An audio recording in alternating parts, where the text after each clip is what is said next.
You're watching the Lightweight Boxing Show.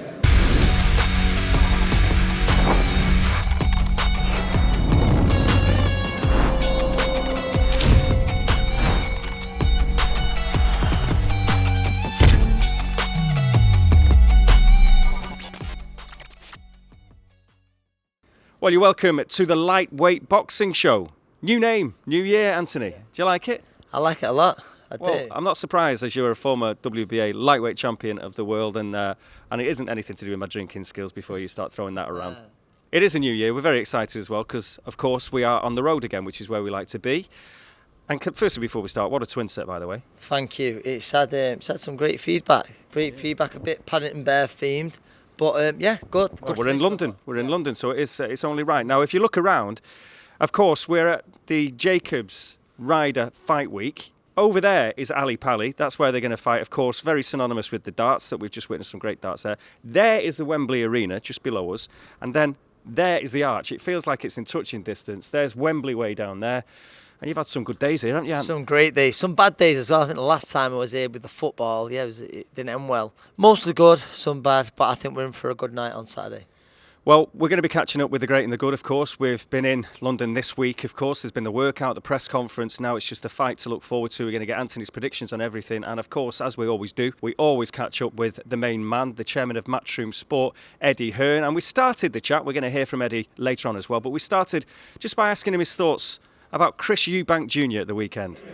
I thought he was quite poor. Look, it was good to get the win, but Liam Williams is a fighter whose punch resistance has sort of left him. He went over 3 times from a jab, and Eubank should have jumped all over him, and it would have then been a really impressive performance. I don't know why he didn't choose to engage for the second half of the fight, and he just let Williams come back and win rounds. But still, a good win. And I'm not, no disrespect to Eubank. I think he's a very good fighter. I don't feel like he's a world-level middleweight, but he's still going to be in some great fights. And Felix Cash, our guy on the card this week, I think he's a tremendous fight for Chris Eubank Jr. Probably a fight that Eubank will say, what can Felix Cash bring me? Because that's what you normally say when you don't want to fight someone. But, good win, and there's always going to be big fights out there for Eubank because he's a draw. Conor Benn is on the way up, a young man who is looking to challenge for a world welterweight title. Eubank it's funny when you think of Eubank, is he 33 or 32 or something like that? You always think of him as like a 27, 28-year-old. So if this is normally a fight that would happen at the end of their careers, a bit like Brooke Khan, where you tried to make it, and in the end, both guys went, come on, let's just have a few quid. That's the same, like, if you wanted a quick cash grab, what a great fight this would be. Get Eubank to come down. I don't think Eubank could make 54. No, he's big middle.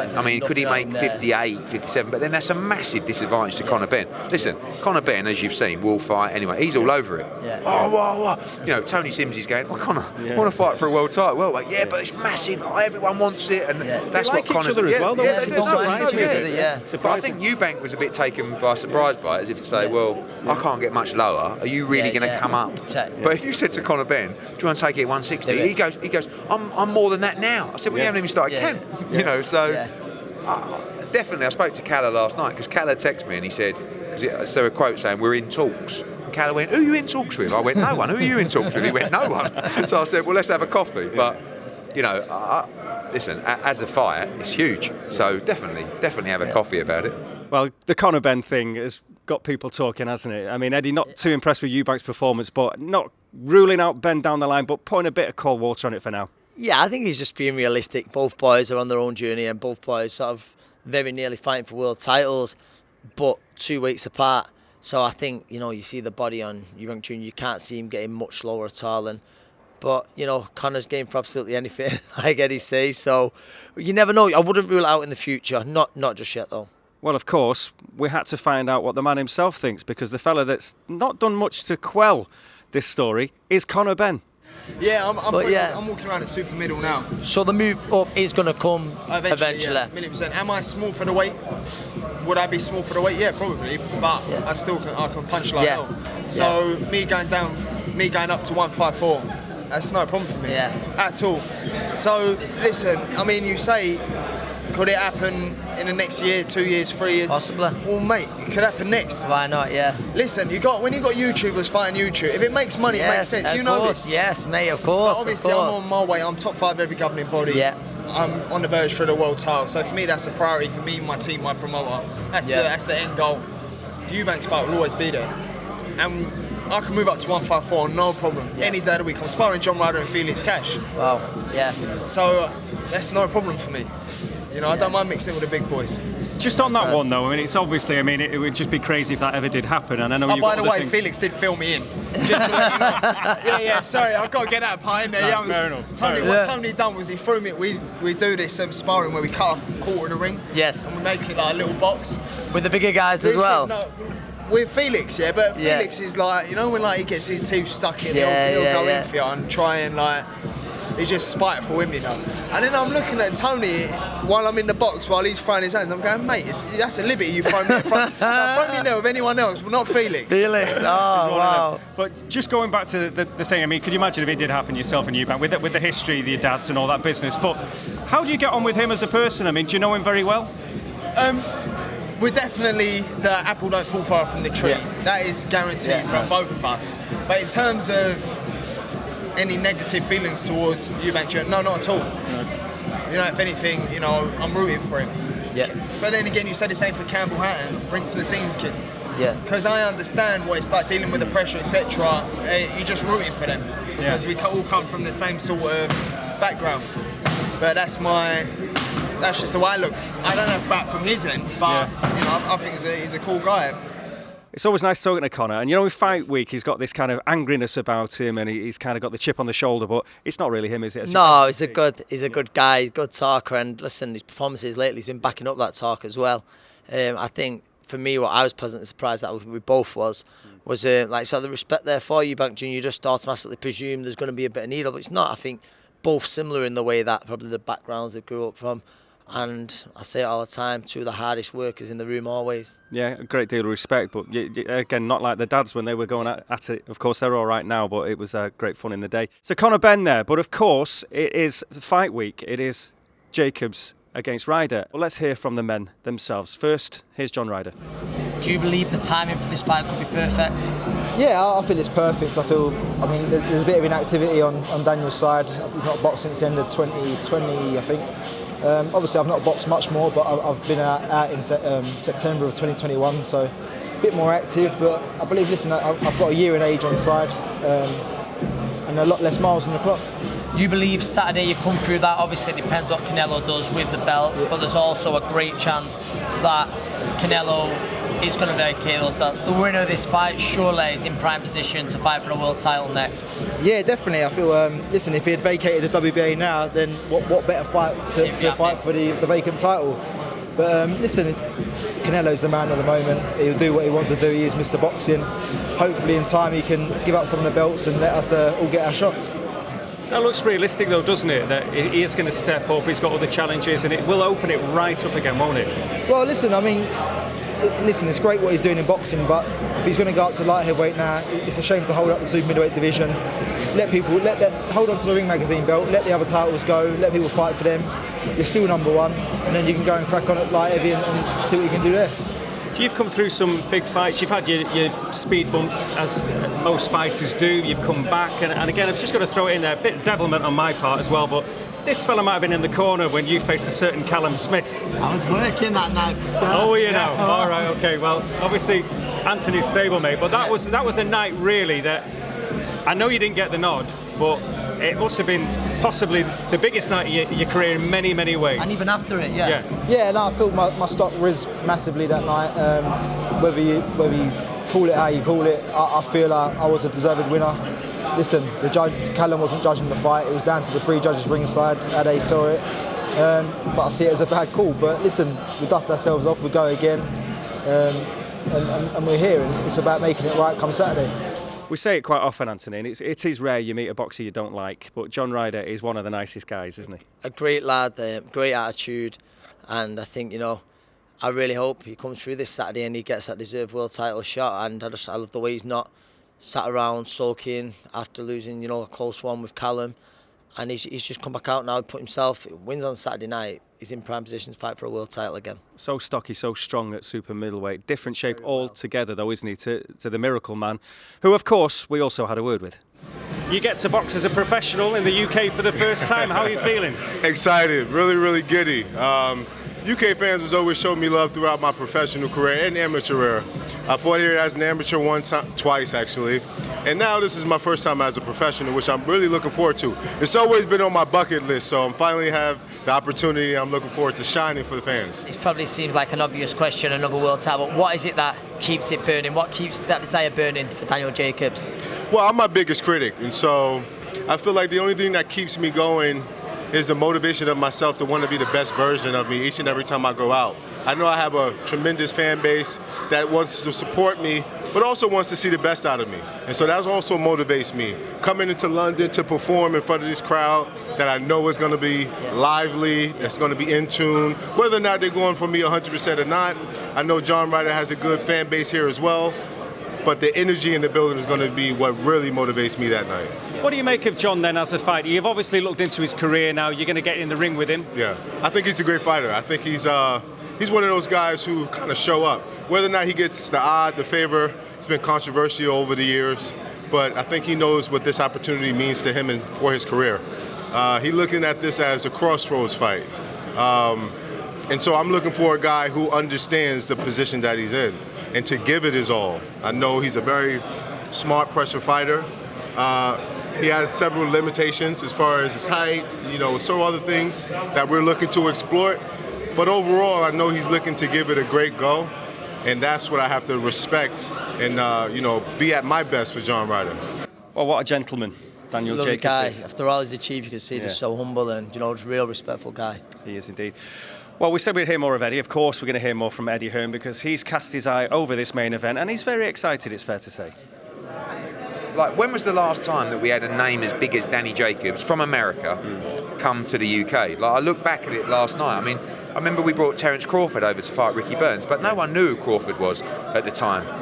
Gervonta Davis came in when he was quite early on, starting out. He's a big name at the time. But it's been a long time since a name of Danny Jacobs' stature has come to the UK, and I think it's a really enthralling fight. If both guys do what they say they're going to do, you'll get a brilliant fight. And John Ryder is saying, so I thought it was quite interesting, I don't know if you listened to the presser, John Ryder said, the loser's done. And I put that to Danny Jacobs, and he went, no, I don't think the loser's done. I'm thinking, well, he is. The other way around. Yeah, but he is really. I mean, like, both these guys want to fight for a world title. This is an official eliminator for the WBA. So if you lose, I think Ryder would retire, and I would recommend to Danny that he retires if he loses this fight. So John's putting that kind of pressure on him to put in that kind of performance, because if John starts to try and box Danny Jacobs, he's got absolutely no chance. He's got to get on his chest, and even then, but he's got to force Danny to fight. And I think with that atmosphere, with the little bit of the chip that Danny's got on his shoulder because of the Rosado performance and the fact that he's having really to come here to, like, before you could just do Danny in Brooklyn or the Barclays Centre or MSG, but this was the opportunity, and he went, do you know what, I'm going to go over there and I'm going to actually prove to people that I'm not done. Sometimes Danny's got a lot more about him than he makes out in front of the media. Like, he's such a gent, he's such a great ambassador, such an amazing story, but he's got some real dog in him as well. And I think this, the part of this is like, almost like, to you lot, I'm coming over there and beating him, and this is big for his career. These nights, and all the Americans want to come over and fight in the UK.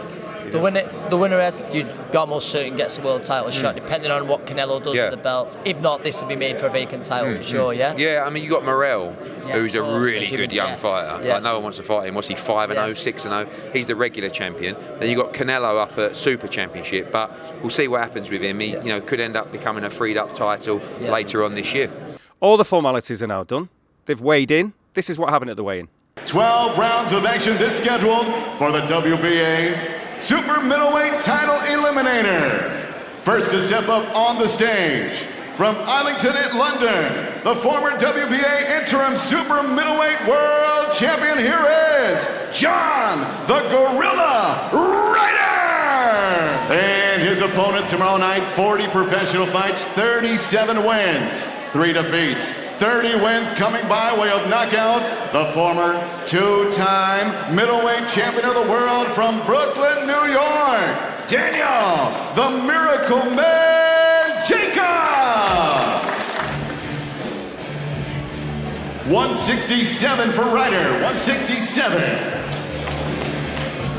Hailing from Brooklyn, New York, 2-time middleweight world champion, Daniel the Miracle Man Jacobs.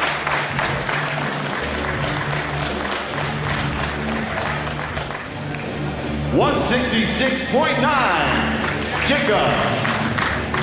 WBA Super Middleweight Title Eliminator. Your main event tomorrow night. John the Crolla Ryder. London Dome. He puts it on the line tomorrow against the American from Brooklyn, New York, Daniel Jacobs. The action is live on the zone around the world from the Alley Pally of London, UK, brought to you by Eddie Hearn from Matchroom Boxing. And a thanks again to our sponsors, Betfred, Wow Hydrate, and JDSports.com. Let's hear it for, come on, Box Park, make some noise out there!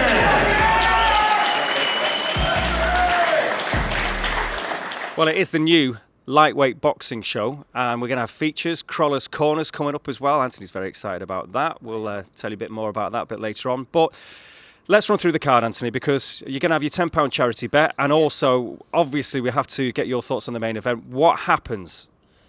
In the main event, I think that it is such a hard one to call. I think so much depends on what Daniel Jacobs has left, and that's in no way a disrespect to a world-class fighter in John Ryder.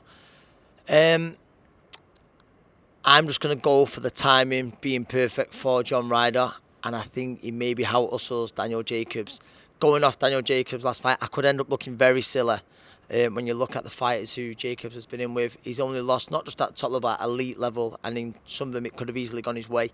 I'm going for a Ryder points.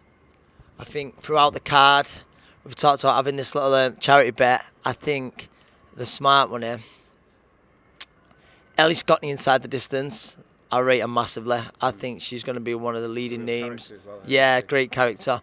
I think inside the distance, and early on in the card, Cyrus Patterson is fighting a good, solid journeyman. I expect Cyrus to win and win well, but I think it'll be points.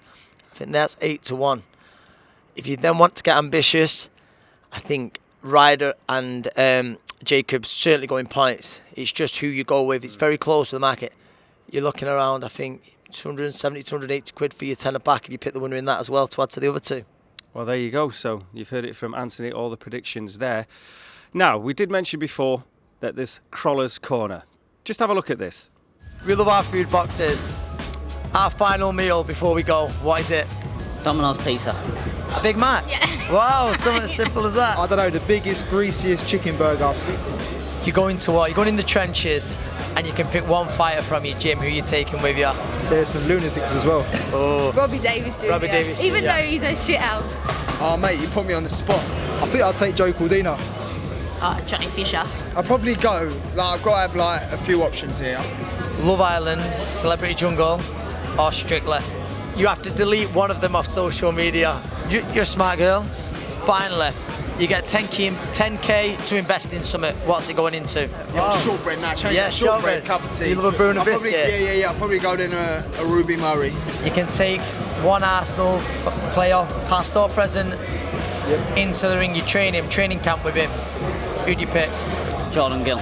Oh wow, surprising. I'll have Peshwari naan, Bombay potatoes, pita rice, sag paneer. Myself.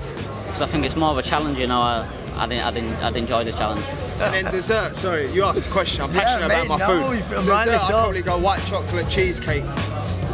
Yeah, that'd be my go-to, yeah. That's it.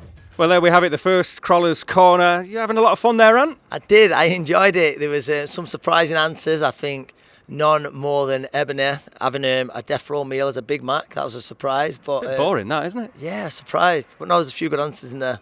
There was indeed, yeah. And of course, all the people that you saw on our lightweight boxing show there, the little clips, the longer versions of those interviews on the YouTube channel, the Lightweight Boxing Show. So subscribe, like it, watch it.